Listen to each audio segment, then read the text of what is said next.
গত নভেম্বরের 20 তারিখ আমাদের স্টক শেয়ার প্রত্যেকটি সোশ্যাল মিডিয়াতে আমরা জানিয়ে দিয়েছিলাম যে টেকনিক্যাল অ্যানালাইসিস অনুযায়ী ঢাকা স্টক এক্সচেঞ্জ ডাউন ট্রেন্ডে আছে।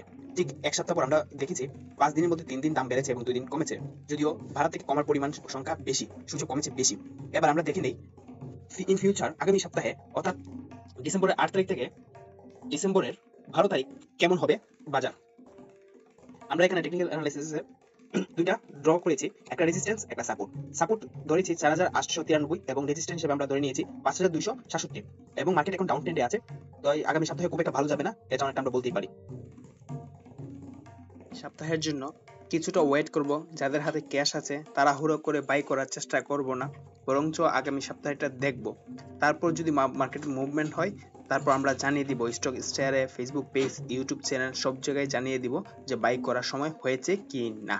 ধন্যবাদ, স্টক শেয়ারের সাথে থাকবেন।